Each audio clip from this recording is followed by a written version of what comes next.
모든 것이 가하나 모든 것이 유익한 것은 아니요 모든 것이 가하나 모든 것이 덕을 세우는 것은 아니니 누구든지 자기의 유익을 구하지 말고 남의 유익을 구하라. 무릇 시장에서 파는 것은 양심을 위하여 묻지 말고 먹으라. 이는 땅과 거기 충만한 것이 주의 것임이라. 불신자 중 누가 너희를 청할 때에 너희가 가고자 하거든 너희 앞에 차려놓은 것은 무엇이든지 양심을 위하여 묻지 말고 먹으라.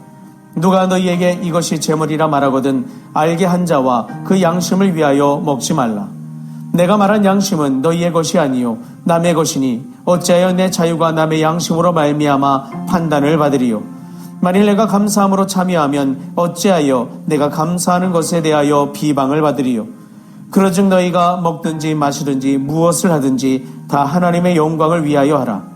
유대인에게나 헬라인에게나 하나님의 교회에나 거치는 자가 되지 말고 나와 같이 모든 일에 모든 사람을 기쁘게 하여 자신의 유익을 구하지 아니하고 많은 사람의 유익을 구하여 그들로 구원을 받게 하라. 아멘.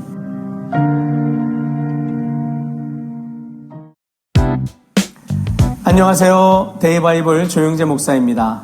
우리는 삶을 살아가면서 저마다의 가치와 기준을 세워놓고 살아가게 되죠. 무엇이 옳은지 무엇이 틀린지 또 무엇이 중요하고 중요하지 않은지를 판단하며 그렇게 살아갑니다. 그리고 그러한 기준은 우리의 신앙생활에도 영향을 미치게 되죠. 이것과 관련된 일화 하나가 있는데요. 미국 사우스 이스트 크리스천 처치를 담임하시는 카일 아이들먼 목사님이 직접 경험하신 이야기입니다. 그분의 저서 나의 끝, 예수의 시작, 그 책 안에 실려있는 이야기인데요.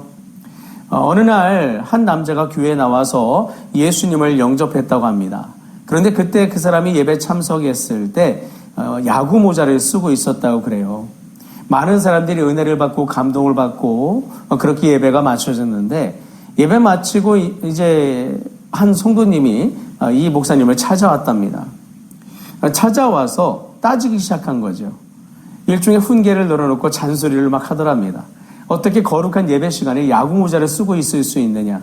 왜 그 사람이 그 현장에 그렇게 서서 그렇게 복음을 받기에 그대로 놔뒀느냐? 이런 식으로 체근을 한 거예요.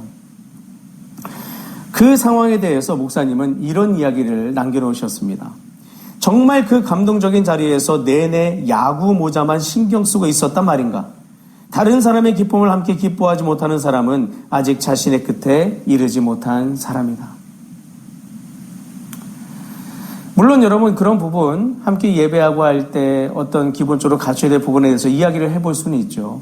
그런데 오자마자 다짜고짜 그저 그 사람이 구원받은 것에 대한 기쁨과 감격을 함께 나누지도 못한 채 그저 야구만 모자만 가지고 따지고 들고 잘못됐다고 말하고 있다면 그런 태도가 과연 옳을 것인가 한번 생각해 볼 필요는 분명히 있다는 것입니다. 한 영혼이 지옥의 길에서 돌이켜 예수님께 돌아왔어요. 한 사람이 복음을 통해 하나님 나라를 회복했습니다. 그런데 우리는 때때로 그 기쁨보다 내 기준과 내 만족과 내 방식에 더 붙들릴 때가 있다는 것입니다. 이런 태도는 흔히 예수님 시대 때 바리새인과 종교 지도자들한테서 보였던 그런 태도였죠. 복음서를 보면 안식일에 손 마른 자가 치유받는 장면이 나옵니다. 그런데 그 오랫도록 질병에 사로잡혀서 힘들어했던 그 사람이 나았던 그것에 대해서는 이런방구 말하지 않고 그 기쁨을 함께 나누지도 못한 채 그때 그 사람들이 무슨 얘기를 했습니까? 어떻게 안식일에 이런 일을 할 수 있냐고 질책하기 바빴잖아요. 그것에 대해서 성경은 좋게 말하지 않습니다. 예수님도 그들의 태도가 잘못되어 있음을 말씀하고 계시죠. 그런데 이런 문제들, 거룩과 질서를 포장해서 복음의 본질보다 앞서려는 시도로 하는 것들이 오늘 우리의 삶의 현장에, 신앙의 현장에 나타날 수 있다는 것입니다. 주목할 점은 오늘 본문 속 고린도 교회도 바로 그런 문제 가운데 서 있었다는 것이죠. 당시 고린도는 우상 숭배가 도시 전체에 깊이 스며든 곳이었습니다. 도시 곳곳에는 신전들이 있었고 제사가 끊이지 않았으며 제사에 사용된 음식들은 시장으로 유통되었어요. 사람들의 사교 모임과 연애 문화도 대부분 우상 제사와 연결되어 있었죠. 그러니 고린도 교회 성도들은 늘 고민했습니다. 이 음식은 먹어도 되나? 저 사람들과 함께 어울려도 되나? 혹시 우상에게 바쳐진 음식 아닌가? 반면에 어떤 사람들은 자유를 주장하죠. 우상은 가짜인데 뭐가 문제냐? 우린 자유하다. 어떤 사람들은 또한 지나치게 위축되기도 했습니다. 그때 바울은 매우 중요한 기준을 제시하죠. 누구든지 자기의 유익을 구하지 말고 남의 유익을 구하라. 여기서 말하는 유익은 단순히 기분 맞춰주기 그 정도가 아닙니다. 그 사람을 진짜로 살리고 하나님께 가까이 가게 하는 것을 의미하죠. 즉 바울은 지금 이렇게 말하고 있는 것입니다. 너의 자유를 가지고 무엇을 할 수 있는지만 생각하지 말고 그것이 사람을 살리는지를 먼저 생각하라. 이것이 복음의 관점인 것이죠. 세상을 늘 이렇게 묻습니다. 그게 나에게 어떤 유익이 있지? 내가 만족하는가? 내가 기분 좋은가? 하지만 복음은 다른 질문을 던지죠. 그 행동이 하나님 나라를 세우는가? 그 선택이 사람을 살리는가? 그 자유가 복음의 문을 여는가? 그래서 바울은 놀라운 권면을 합니다. 시장에 가서 음식을 사 먹을 때 괜히 이거 우상제물 아닌가? 계속 따지며 스스로 위축되지 말라는 거죠. 일반적인 사회적 교제 자리에서는 지나치게 종교적 의미를 부여하며 움츠러들지 말고 사람들과 어울리며 살아가라는 것입니다. 왜 그럴까요? 복음을 위해서죠. 만약 고린도 성도들이 세상 사람들과 완전히 담을 쌓고 살았다면 어떻게 되었을까요? 그들은 복음을 전할 기회조차 잃어버렸을 것입니다. 그래서 바울은 이렇게 말합니다. 먹든지 마시든지 무엇을 하든지 다 하나님의 영광을 위하여 하라. 이 말씀의 본뜻은 너의 모든 삶의 기준을 하나님 나라에 두라라는 뜻입니다. 먹는 것도 마시는 것도 선택하는 것도 관계 맺는 것도 자유를 사용하는 것도 모두 하나님이 드러나는 방향으로 사용하라는 것이죠. 그리고 바로 그 흐름 속에서 바울은 33절에서 이렇게 말합니다. 나와 같이 모든 일에 모든 사람을 기쁘게 하여. 그런데 여기서 말하는 기쁨은 단순히 사람의 비위를 맞추라 그런 의미가 아닙니다. 세상 사람들은 이미 저마다의 기쁨을 따라 살아갑니다. 고린도 사람들도 마찬가지였습니다. 그들은 우상과 향락과 쾌락 속에서 기쁨을 찾고 있었습니다. 하지만 그 기쁨은 오래가지 못했고 결국 사람을 공허하게 만들었죠. 오늘날도 마찬가지입니다. 사람들은 돈과 성공과 인정과 소비와 자기 만족 속에서 기쁨을 찾으려고 합니다. 그러나 세상이 주는 기쁨은 사람을 완전히 살리지 못하죠.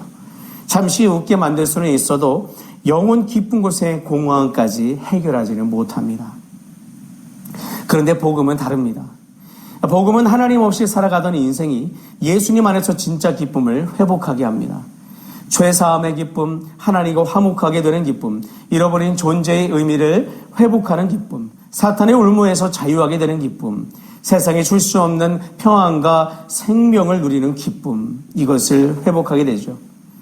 그래서 바울이 말한 모든 사람을 기쁘게 한다는 것은 결국 그 영혼이 하나님 안에서 진짜 기쁨을 발견하도록 돕는 것, 그것을 의미합니다. 그리고 그것이 바로 31절에 하나님의 영광과 연결되고 있죠. 하나님께 영광이 된다는 것은 단순히 종교적 분위기만을 만드는 것이 아닙니다. 한 영혼이 복음을 통해 살아나고 죄인이 하나님께 돌아오며 무너진 인생이 회복되고 예수님 안에서 진짜 기쁨을 발견하게 되는 것, 그것이 바로 하나님의 영광입니다. 그래서 바울은 자신의 자유도 조절했습니다. 먹을 수도 있었지만 안 먹기도 했습니다. 할 수도 있었지만 멈추기도 했습니다. 왜 그랬을까요? 복음이 막히지 않게 하기 위해서였습니다. 한 영혼이 예수님께 돌아오게 하기 위해서 그는 그렇게 했습니다. 오늘 우리도 우리의 자리를 돌아봐야 합니다. 혹시 우리는 본질보다 비본질에 더 민감해져 있지는 않은지 돌아봐야 합니다. 한 영혼의 회복보다 내 기준을 더 중요하게 여기고 있지는 않은지 돌아봐야 합니다. 하나님 나라보다 내 만족과 내 방식에 더 붙들려 살아가고 있지는 않은지 돌아봐야 합니다. 바울은 오늘 우리에게 이렇게 묻고 있습니다. 무엇이 진짜 유익입니까? 내 기분입니까? 내 만족입니까? 내 고집입니까? 아니면 하나님 나라입니까? 복음은 우리를 내 중심에서 하나님 나라 중심으로 옮겨놓습니다. 그리고 그 길은 결코 쉽지 않습니다. 내 자유를 내려놓아야 할 때도 있고 내 기준을 조정해야 할 때도 있으며 내 자존심을 멈춰야 할 때도 있기 때문이죠. 그래서 우리에게는 성령님의 도우심이 반드시 필요합니다. 성령님은 우리로 하여금 사람을 살리는 방향으로 자유를 사용하도록 이끄십니다. 복음을 가로막는 사람이 아니라 복음의 문을 여는 사람으로 살아갈 수 있도록 우리를 도우시죠. 오늘 우리 삶의 기준이 다시 하나님 나라 위에 세워지기를 바랍니다. 무엇을 하든지 하나님의 영광을 위해 살아가겠다. 그 마음으로 성령님의 도우심을 구하시고 그 길을 추구하십시오. 그때 하나님께서 오늘 우리의 삶을 통하여 한 영혼을 살리시는 그 역사를 이루실 줄 믿습니다. 그리고 그 과정 속에서 우리 자신도 세상이 줄 수 없는 하나님이 이루시는 기쁨을 누리게 될 줄 믿습니다. 기도하시겠습니다. 좋으신 하나님 아버지 감사합니다. 오늘 우리가 살아가는 삶 가운데 하나님의 은혜 안에 살아가는 삶이 우리의 삶이 되기를 원합니다. 주님이 주시는 기쁨을 진정 취하여 그것을 나누고 베풀고 함께하는 삶이 우리의 삶이 되게 하여 주시옵소서. 내 목적, 내 기준, 내 가치, 내 경험이 소중한 것이 아니라 하나님이 이루시고자 하는 하나님 나라의 영광의 일들, 영원히 살아나고 하나님의 교회가 일어서고 주의 나라가 확장되는 그 일이 우리의 기쁨이요, 우리의 가치요, 우리의 기준이 될 수 있도록 성령님 우리의 마음과 그 생각을 새롭게 하시고 우리를 이끌어 주시옵소서. 그 가운데 세상이 주지 못하는 평안과 승리와 기쁨과 감격을 누리는 우리의 일상이 되게 하여 주옵소서. 우리의 삶을 통해 크신 일을 이루실 주님께서 오늘도 우리를 선한 길로 이끄실 것을 믿고 감사드릴 때 주 예수 그리스도의 이름으로 기도합니다. 아멘.